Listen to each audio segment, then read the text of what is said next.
बिस्मिल्लाहिर्रहमानिर्रहीम।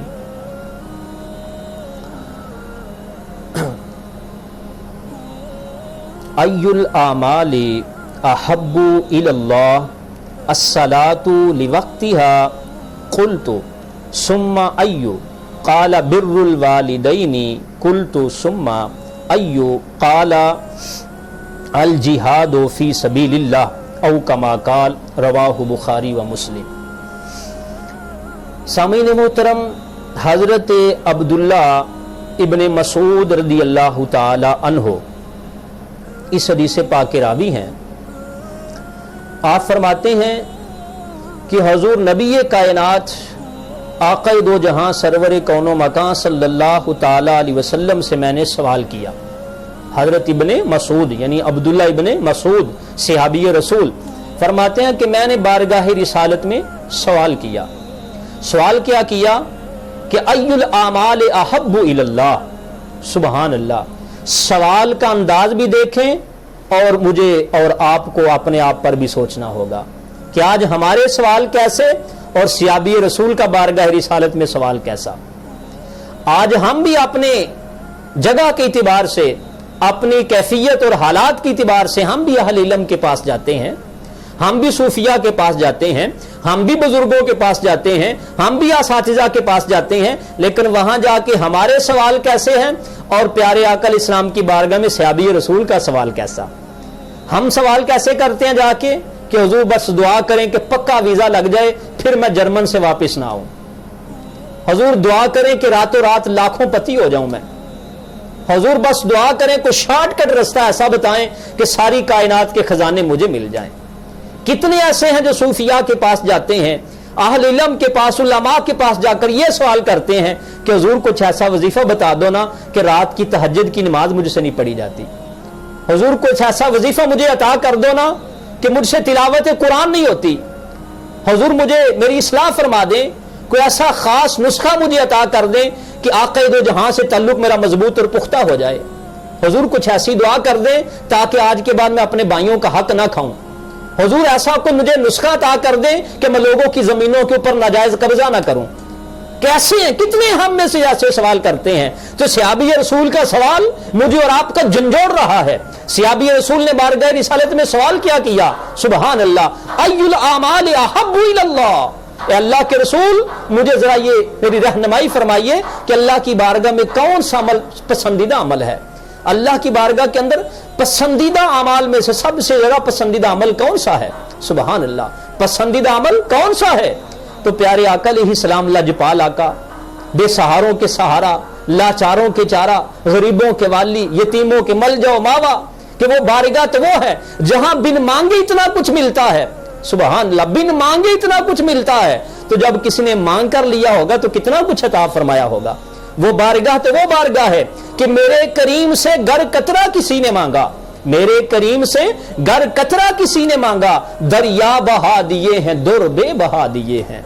आता है फकीरों पे उन्हें कुछ प्यार से ऐसा, खुद भीख दे खुद कहीं मंगतों का भला हो। सुबहान अल्लाह।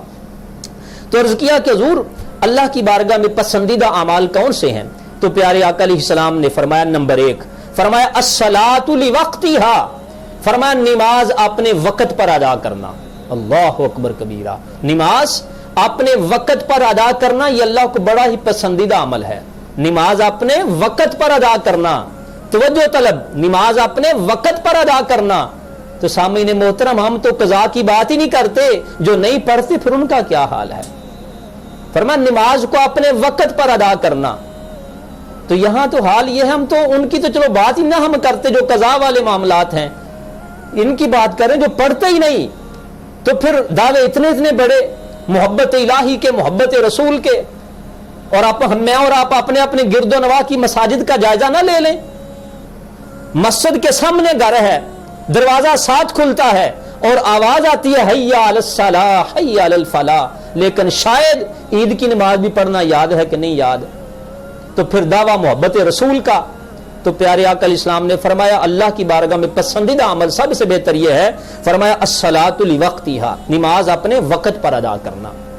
नंबर 2, پھر سے ابی رسول نے عرض کیا کہ حضور نماز تو ہو گئی، قلت ثم ایو، پھر حضور اس کے علاوہ اور کون سا عمل اللہ کو زیادہ پسند ہے؟ تو پیارے آقا علیہ السلام نے فرمایا بر الوالدین، والدین کے ساتھ حسن سلوک کرنا، والدین کے ساتھ حسن سلوک کرنا۔ یہاں پھر یہ مجھے کہنا، یہ بات کہنا ہوگی میرے کہ والدین کے ساتھ حسن سلوک کرنا یہ نماز کے بعد پسندیدہ عمل ہے اللہ کی بارگاہ میں۔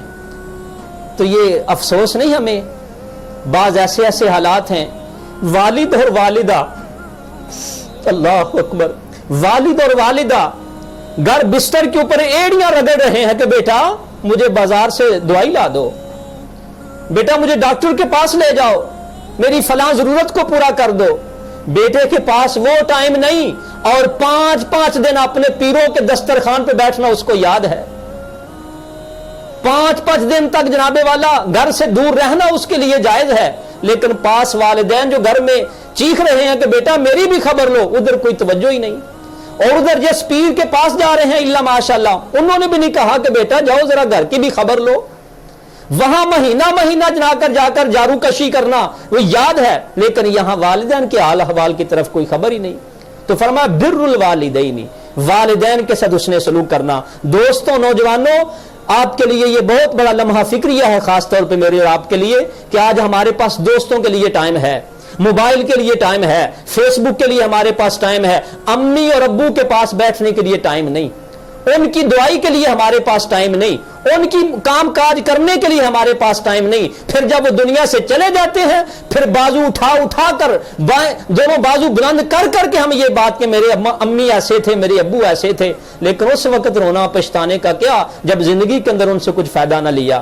تو فرمایا بر الوالدین، والدین کے ساتھ حسن سلوک کرنا۔ نمبر 3، پھر سے ابی رسول نے عرض کیا کہ یا رسول اللہ اس کے علاوہ اور کون سا ہے؟ تو پھر تیسرے موقع پہ پیارے آقا علیہ السلام نے فرمایا الجہاد فی سبیل اللہ، اللہ کے راستے میں جہاد کرنا، اللہ کے راستے میں جہاد کرنا۔ تو سامعین محترم، تھوڑے وقت کے اندر اتنا کچھ ہم نے سیکھا، اللہ پاک مجھے اور آپ کو عمل کی توفیق عطا فرمائے، وما علیہ الا البلاغ۔